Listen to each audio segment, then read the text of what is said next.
Friends, we will continue the chapter The Kings and the Chronicles, in which we will start a new topic, the imperial officials.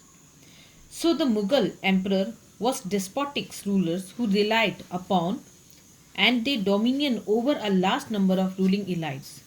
So the imperial courts, it included officers, bureaucrats, secretaries, court historians and accountants who produced documentations of the empire day-to-day operation. So when we talk about nobility here, it was regarded as an important pillar of kingship.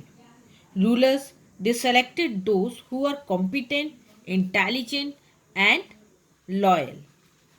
So when we talk about this nobility or the nobles, they were recruited from diverse ethnic and religious groups. This ensured that no faction was large enough to challenge the authority. So the nobles were described as a bouquet of flower or guldasta, held together by loyalty to the emperor.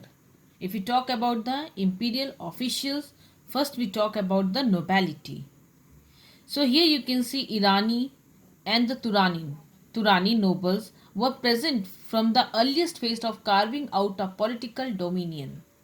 Many had accompanied Humayun, other migrated later to the Mughal court. So here we see the Mughal nobility. Chandrabhan wrote a book, Char Chaman, Four Garden, during the reign of Shahjahan, where he described about Mughal nobility.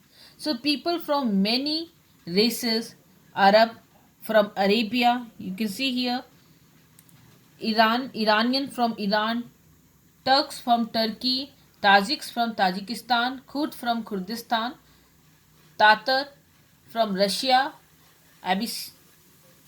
Abyssinian, different social groups and classes of people from all societies. So the Mughal court, they gave patronage, okay, to these different races or the different groups from groups. Okay, here you can see there were some people who joined from India, okay, in the imperial courts, men with knowledge and skill as well as warriors.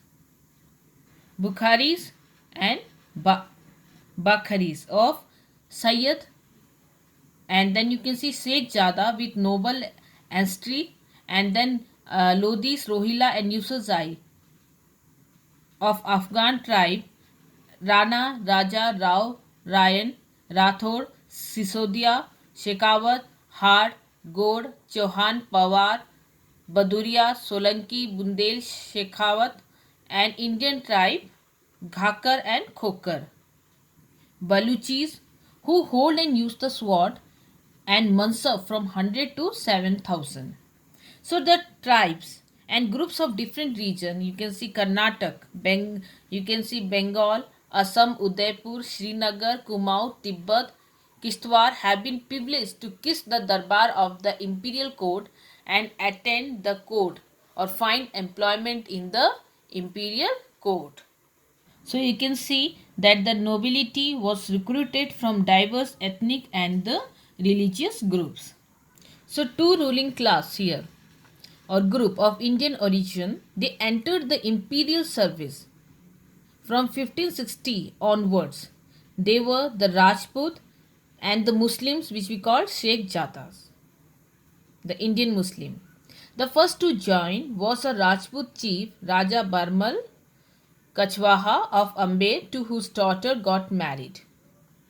Okay, Akbar got married, and then you see Akbar initiated a new trend as he began to recruit Hindu into the noble category on a regular basis. So the largest section among them was the Rajput.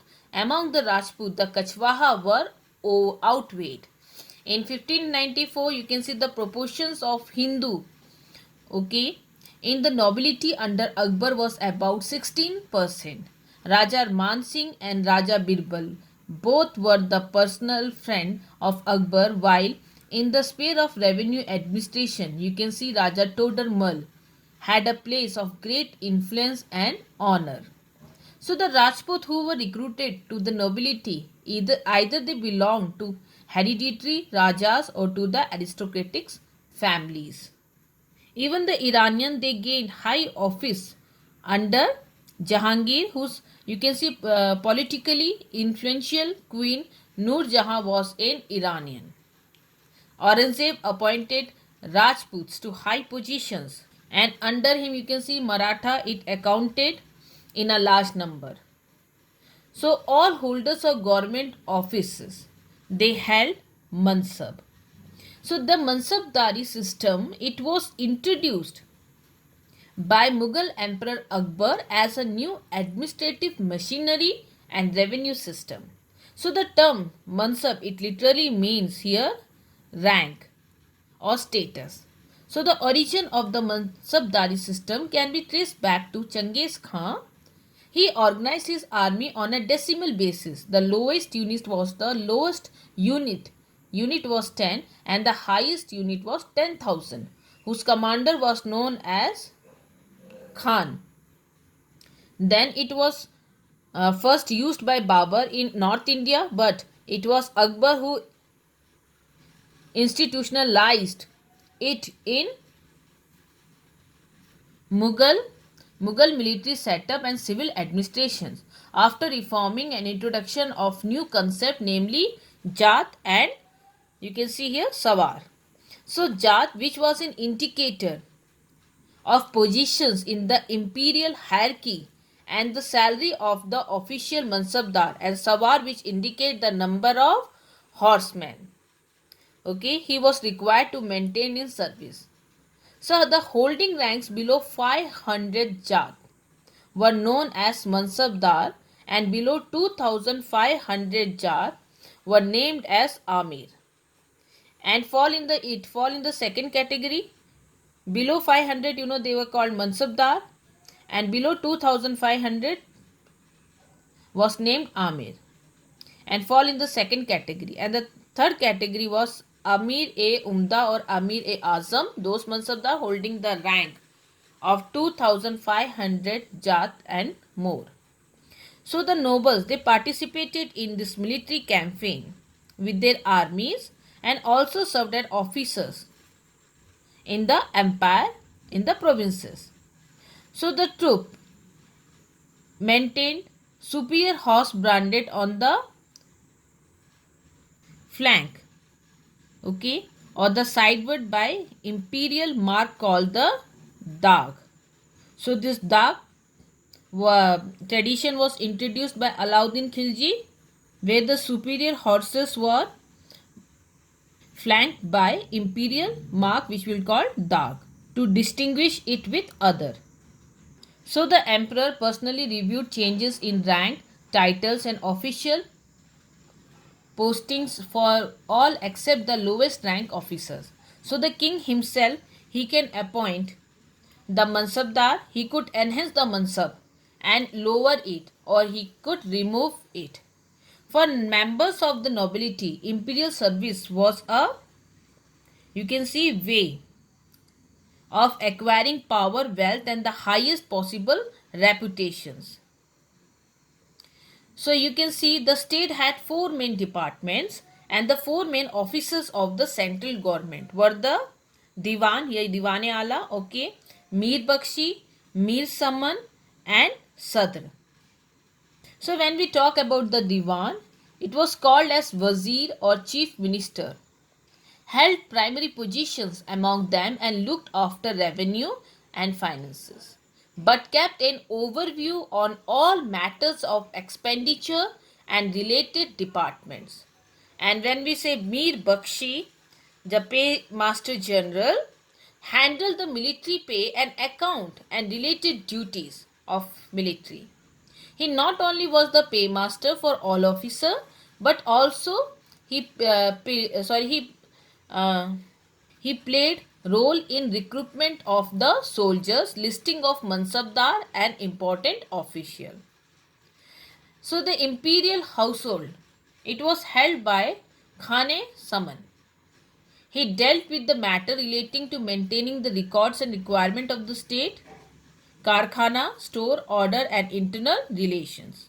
So here comes the Sadar, was the head of the religious donations and contributions. So here you can see Sadru Sadar, Minister of Grants or Madade Mash, and in charge of appointing local judge or Qazi.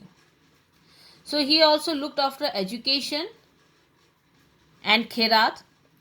Sadr acted as a chief Qazi before Shah Jahan and Aurangzeb.